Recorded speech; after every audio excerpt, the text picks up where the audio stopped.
Hi friends, welcome back to my channel. ఈరోజు మీకు ఈ సీరియల్లో ఏం జరిగిందో తెలుసుకోవాలి అనుకుంటున్నారా? అయితే వెంటనే మనం సీరియల్లోకి వెళ్ళిపోదాం. ఇక సిద్ధు అయితే ప్రేరణకి తన పెళ్లి గురించి అలాగే తనకి అన్ని విధాలుగా నచ్చ చెప్తూ ఉంటాడు. ప్రేరణ మాత్రం ఇది నా గుండెల మీద భారంగా ఉంది, దీన్ని నేను మోయలేకపోతున్నాను, అసలు నాకు ఇది ఇష్టం లేదు అంటూ తన మెడలో ఉన్న తాళని చూపిస్తూ ఇక సిద్ధుతో మాట్లాడుతుంది. సిద్ధు, చూడు ప్రేరణ, నేను చెప్పవలసిందంతా చెప్పాను. నువ్వు నన్ను అర్థం చేసుకుని ఈ పెళ్లిని గౌరవిస్తే కనుక రేపు ఉదయం నాతో పాటు మా ఇంట్లో కోడలిగా అడుగు పెడతావు, అంతే, ఇకపై నీ ఇష్టం అంటూ ఇక సిద్ధు అక్కడి నుంచి వెళ్ళిపోతాడు. ప్రేరణ అయితే సిద్ధు మాటలకి ఏం మాట్లాడాలో అర్థం కాక మౌనంగా ఉండిపోతుంది. ఇంకా ఇదంతా విన్న ఇందిర అయితే ఇక ప్రేరణ దగ్గరికి వెళ్తుంది. ప్రేరణ అని పిలవడంతో ఇక వెంటనే ప్రేరణ కలనీళ్ళు తుడుచుకుని, అమ్మా ఇంకా నిద్రపోలేదా అని అంటుంటే, చూడు ప్రేరణ, నిన్ను ఇట్లాంటి పరిస్థితుల్లో చూస్తానని కలలో కూడా ఊహించలేదు. నిన్నటి వరకు నువ్వు నా పెద్ద కూతురువి, ఇక ఈరోజు సిద్ధార్థ్ భార్యవయ్యావు. చూడు, నీ మెడలో సిద్ధు తాళి కట్టడం న్యాయమే. తను నీ జీవితాన్ని నిలబెట్టడం కోసం, నలుగురిలో నువ్వు అల్లరిపాలు కాకుండా ఉండడం కోసం తను నీ మెడలో తాళి కట్టాడు. ఈ తాళి నీకు ఎందుకు భారం అవుతుంది? సిద్ధు నీ మెడలో ఎట్లాంటి పరిస్థితుల్లో తాళి కట్టాడో నీకు తెలుసు. నువ్వు తెలివైన దానివి, ఎందుకు సిద్ధు మనసుని బాధ పెట్టేలా అలా మాట్లాడుతున్నావంటూ ఇక ఇందిర అయితే ప్రేరణని అడుగుతుంటే, అమ్మా నీకు తెలీదమ్మా, ఈ తాళి నా మెడలో భారమేనమ్మా. ఇప్పుడు నేను ఏం మొహం పెట్టుకొని ఆ ఇంటికి కోడలిగా వెళ్తాను? నేను మంజుల గారికి మాట ఇచ్చాను, తన కొడుక్కి దూరంగా ఉంటానని. ఇప్పుడు అదంతా అబద్ధమని, అలాగే నేను వాళ్ళ కొడుకుని కావాలని ట్రాప్ చేసి వాళ్ళ ఆస్తుల కోసమే పెళ్లి చేసుకున్నారని వాళ్ళిప్పుడు నన్ను నానా మాటలు అంటారు. చూడమ్మా, ఇప్పటికీ నాన్న విషయంలో నేను చాలా కుంగిపోయాను. ఇప్పుడు నేను అక్కడికి వెళ్ళి మళ్ళీ వాళ్ళంటున్న మాటల్ని పడలేనమ్మా, నా వల్ల కాదు అంటూ ఇక ప్రేరణ అయితే ఇందిరతో మాట్లాడుతూ ఉంటే ఇక ఇందిర ప్రేరణని దగ్గరికి తీసుకుని, చూడు ప్రేరణ, నువ్వెందుకు బాధపడుతున్నావో, ఎందుకు ఇలా మాట్లాడుతున్నావో అర్థం చేసుకోగలను. కానీ సిద్ధుబాబు నిన్ను మనస్ఫూర్తిగా తన భార్యగా అంగీకరించే నీ మెడలో తాళి కట్టాడు. అలాగే మన కుటుంబాన్ని నలుగురిలో తలదించుకోకుండా కాపాడాడు. మరి మన కుటుంబం కోసం అంతా ఆలోచించిన సిద్ధుబాబు గురించి నువ్వు కొంచెమైనా ఆలోచించాలి కదా. చూడు, మంజుల గారు ఖచ్చితంగా నువ్వు మాట్లాడినట్టే మాట్లాడతారు, కానీ సిద్ధుబాబు నీ మీద ఈగ కూడా వాళ్ళనివ్వరు. నా మాట నమ్ము, ఇలా మాట్లాడద్దు అంటూ ఇక ఇందిర అయితే ప్రేరణకి నచ్చ చెప్తుంది. ఇంకా ప్రేరణ కూడా ఇందు మాటలకి ఏం మాట్లాడలేక మౌనంగా ఉండిపోతుంది. ఇక ఇందిర అయితే, చూడు ప్రేరణ, నువ్వు ఈ తల్లి మాటని గౌరవించి రేపు సిద్ధుబాబుతో కలిసి వాళ్ళ ఇంట్లో కోడలిగా అడుగు పెడుతున్నావు కదా అని అంటుంటే ఇక ప్రేరణ ఊ అన్నట్టుగా తల కిందకి దించుకుంటుంది. ఇక ఇందిర అయితే చాలా ఆనందపడి ఇక అక్కడి నుంచి, సరే నిద్రపో, ఉదయాన్నే లేవాలి కదా అంటూ ఇక ఇందిర అయితే అక్కడి నుంచి వెళ్ళిపోతుంది.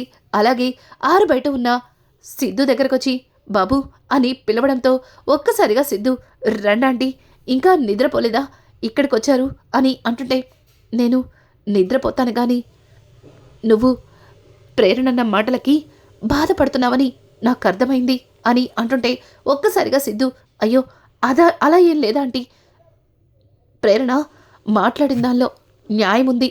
ఒక ఆడపిల్ల తన ప్రమేయం లేకుండా నేను తన మెడలో తాళి కట్టడం అనేది తప్పు.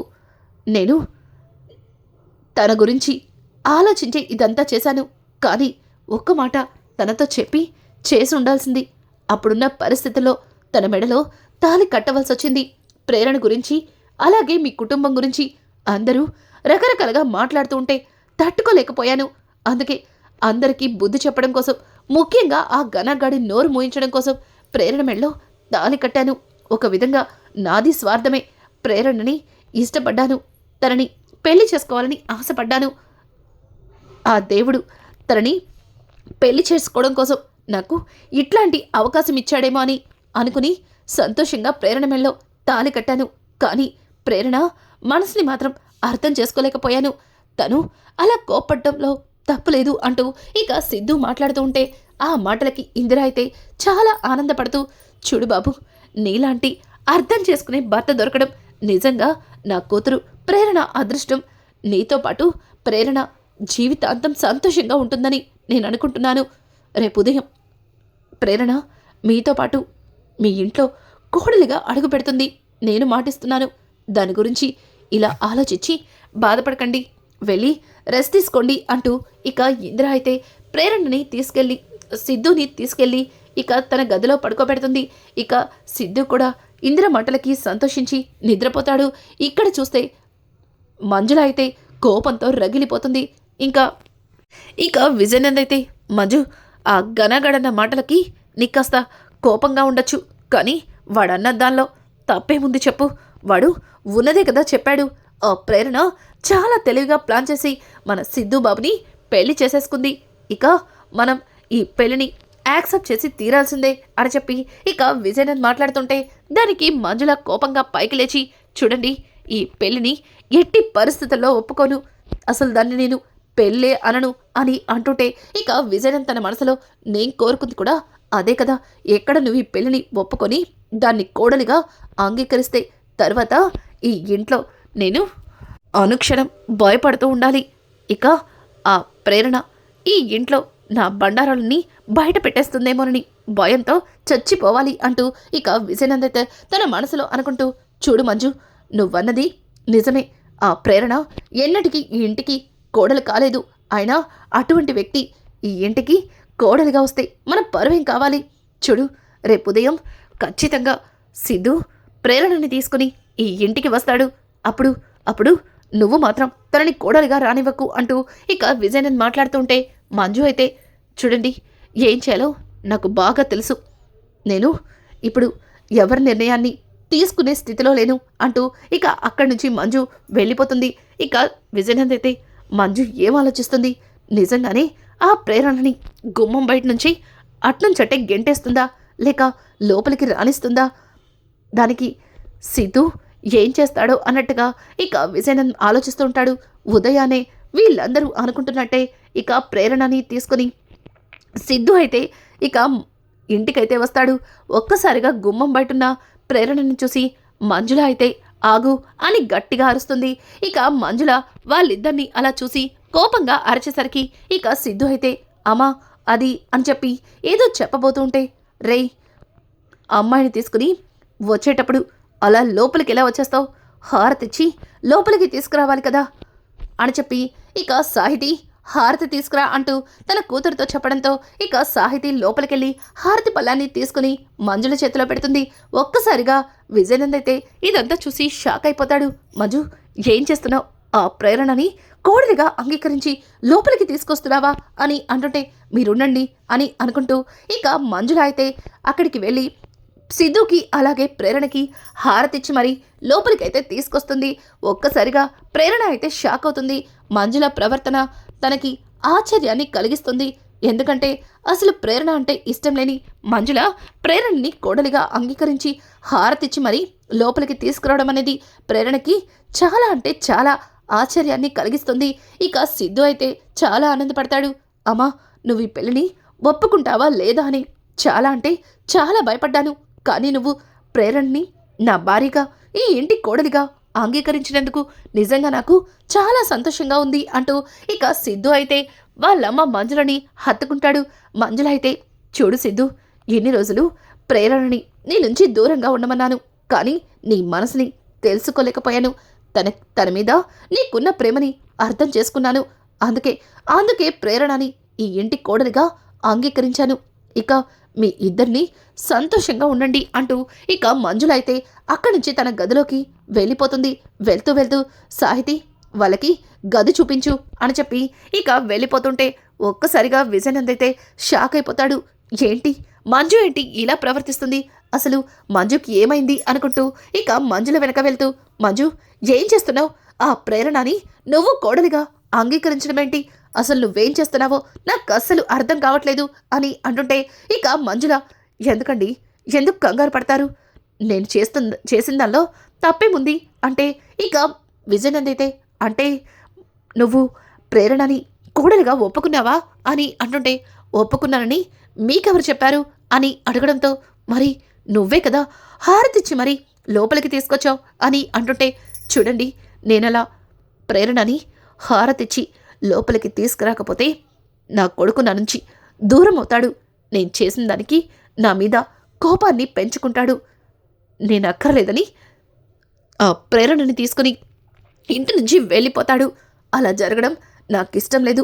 నా కొడుకుని దూరం చేసుకోవడం నాకు అస్సలు ఇష్టం లేదు.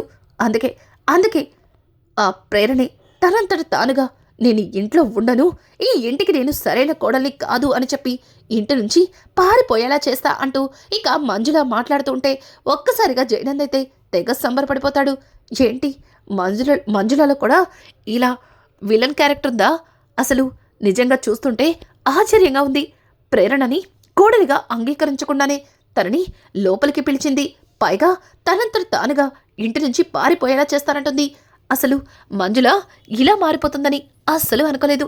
ఏం జరిగితేనేంటి, ఆ ప్రేరణ ఈ ఇంట్లో ఉండకూడదు అని చెప్పి ఇక విజయనంద్ అయితే తన మనసులో అనుకుంటాడు. ఇక ఇదంతా ఇలా ఉండగా సిద్ధు అయితే ప్రేరణతో మాట్లాడుతూ, చూసావుగా అమ్మ కూడా నిన్ను కోడలిగా ఒప్పుకుంది. నువ్వు చాలా భయపడ్డావు అమ్మ నిన్ను ఏమంటుందో ఏం చేస్తుందో అని.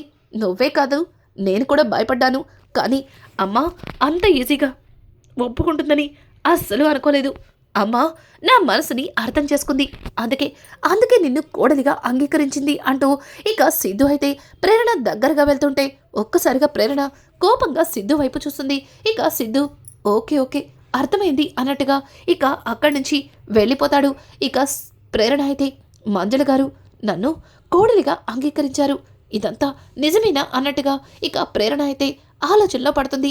ఇది ఇలా ఉండగా ఇక ఇక్కడ చూస్తే ఐశ్వర్య అయితే ఇక రంజిత్కి కాఫీ ఇవ్వాలని చెప్పి పైకి వెళ్ళి ఓనర్ గారు కాఫీ తీసుకొచ్చాను, ఎక్కడున్నారు అంటూ ఇక ఇల్లంతా వెతుకుతుంది.